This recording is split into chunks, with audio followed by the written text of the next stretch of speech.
ఒక లైన్ లో పెట్టే బాధ్యత తండ్రిగా లైన్ లో పెట్టిన. ఇప్పుడు నా ఆస్తి, నా భార్య ఆస్తి మొత్తం ప్రజలకు ఇవ్వడానికి సిద్ధం. మరి కేటీఆర్ గారు ముందుకు వస్తే, హరీష్ రావు ముందుకు వస్తే 1,00,000 కోట్లు మినిమం ఉన్నాయి నా మీద. ఒక 5,000 కోట్లు పెట్టుకోలేదు. ఇద్దరు బావగాడు బొమ్మది 5,000 కోట్లు పెట్టుకోలేదు. నిజంగానే రెచ్చగొట్టుకోవడం ప్రాణం తీస్తే బిడ్డ పెట్రోల్ మీ ఇద్దరికి వస్తా వచ్చి ఒకటే రోజు ప్లాన్ ఇస్తారా బాయ్? నేను ఈ చెప్తున్న కేసు అయినా పర్లేదు, నా మీద జైలుకు పోయినా పర్వాలేదు, ఒకటే రోజు ప్లాన్ వేస్తా. కేటీఆర్ గారి మీద మా కార్యకర్తలు ఎవరైతే సిన్సియర్ గా పార్టీకి పనిచేస్తున్నారో ఒక 500 మంది కేటీఆర్ గారి మీద పెట్రోల్ పోస్తారు, ఒక 500 మంది నా మీద పోస్తారు, ఒక 500 మంది హరీష్ రావు గారి మీద పోస్తారు. ముగ్గురం నేను సావడానికి సిద్ధం, మీరు సావడానికి సిద్ధం లేకుండా పట్టుకొని చంపేస్తాం కొడుక అని చెప్తున్నాయి సందర్భంగా. ఇది గమనించి దృష్టిలో పెట్టుకొని నరం లేని నారికి అరే భోషుడికే బావగాడు బొమ్మని మాట్లాడేది ఇలా ఎవరంతో మాట్లాడిపిస్తారు. ఒవ్వని మాట్లాడినా స్పేర్ చేయం. ఒకడు సిద్దిపేట ఉన్నాడు, వాన్ సంగతి కూడా యూట్యూబ్ వాడు. ఇవాళ పెద్ద ఛానల్ మాట్లాడితే 200% మాకు గౌరవం ఉంది. యూట్యూబ్ ఛానల్ కూడా కొంతమంది సిన్సియర్ గా ఎవరిది రైట్ ఉంటే వాళ్ళకి మాట్లాడుతున్నారు. ఈ లంగేసే ఏలే ఇష్టం ఇష్టం కూడా ఇచ్చాం. ఎందుకంటే ఈ లేదా తీన్మార్ మల్లన్నను పక్కపై కొట్టిన ఘనత గత ప్రభుత్వానికి ఉంది. మీరేం మాట్లాడతారా భోషుడికే? ఇంకొకటి రఘు గారి ఎత్తపై కొట్టిన ఘనత ఉందంటే ఎగ్జాంపుల్ 2 చెప్తున్నా. ఇట్లా మీడియాలో ఎంతో మంది దౌర్జన్యం చేసిండ్రు. ఈడ రైతన్నల మీద లాఠీ చార్జ్ చేయలే అంటే నేను రాజకీయం వదిలిపెడతాను. అబ్బాయి లాఠీ చార్జ్ చేయలేమా మీ మీద? చెప్పండి. రేపు హైదరాబాద్ అంతా తిరుగుతారే, నేను భయపడుతోని కాదు.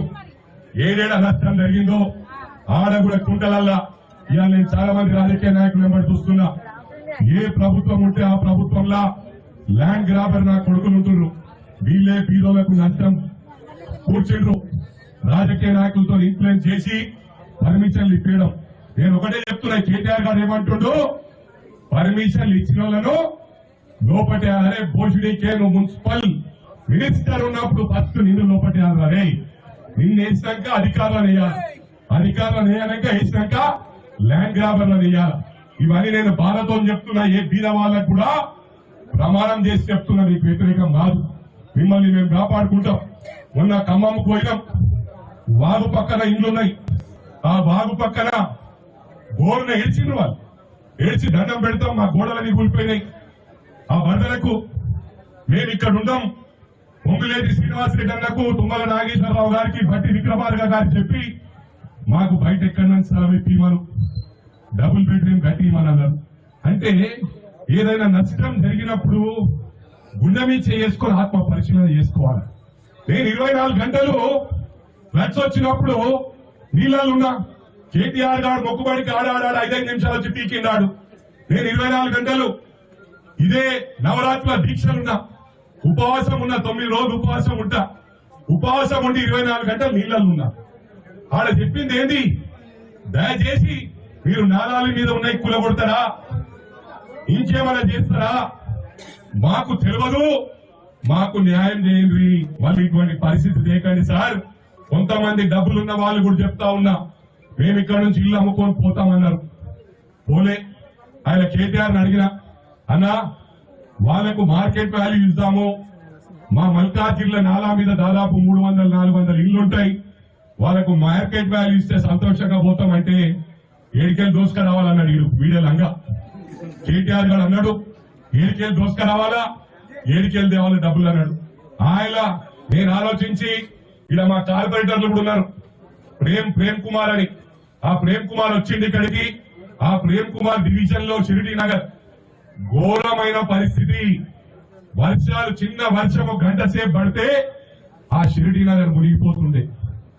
దేవుని దయ వల్ల వాళ్ళు ఏమన్నారు, ప్రాజెక్ట్స్ వాళ్ళు అంటే ఏంటంటే మా నామ్స్ ప్రకారం కట్టలేమని ఒక 20-30 ఏళ్ళ నుంచి ఇట్లా డ్రాక్ చేస్తున్నారు.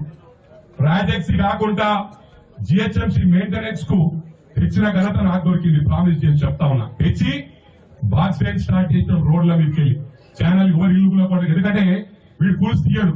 ఒక ఇల్లుకు నేను సొంత పైసలు ఇచ్చిన నా డబ్బులు ఇచ్చి ఒకటి నిలబట్టినా, ఎందుకంటే అవసరం ఉండే మొత్తం గింతే ఉంది. ఏది మన టేలెండ్లా అది నాలా ఎక్కడ పోతుంది అది దాంతోనే అది ఖాళీ మునిగిపోతున్నాయి. ఇవాళ హైదరాబాద్ మూసిని కూడా ఏదో గౌరవ మన మాజీ గౌరవ ముఖ్యమంత్రి కేసీఆర్ గారు ఫామ్ హౌస్ కు రోడ్ చేయడానికి కూల్చిండు. రంగనాయక సాగర్ గురించి కూలిస్తే ఆ రంగనాయక సాగర్ తోనే అది 100 ఎకరాలు సాగు చేసుకుంటుండు. ఎవరైనా సాగిర్రాపై మీ ఫామ్ హౌస్ కోసమేమో విలేజ్ పిలుస్తారు. ఇవాళ గౌరవ ముఖ్యమంత్రి రేవంత్ రెడ్డి గారు ఆయన ఫామ్ హౌస్ ఉందా? మరి ఇంకొకటి చెప్తున్నా, ఇక్కడ దామోదర్ రాజ నరసింహన్న నాకు పెద్దన్న, ఏ పార్టీలున్నా కూడా నాకు స్నేహితునిగా ఉంటుండే. ఈ మల్లన్న సాగర్ ఇష్యూలో ఉద్యమం స్టార్ట్ చేసిన కానీ ఎవరు రెచ్చగొట్టలే. మీరు ఒక ఇల్లు కూలిస్తే ఆయనను పట్టించుకున్న పాపాన పోలే. కేసీఆర్ రాలేడు, కేటీఆర్ రాలేడు, లాఠీ చార్జ్ పెట్టి రాత్రి వాస్తవమా కాదని చెప్పింది తమ్ముడు, వాస్తవమా కాదా? కేటీఆర్ రాలే, కేసీఆర్ రాలే, కేటీఆర్ రాలే అని బాధతో ఒక ఇల్లు కూలిస్తే ఆ ఇంట్లోనే ఆయన అదే కట్టెలు ఏవైతే కట్టెలు పడిపోయినా ఇల్లు కూలిస్తే దాంట్లోనే సజీవ దానం చేసుకున్న ఘనత ఈ నా కొడుకులకే దక్కింది.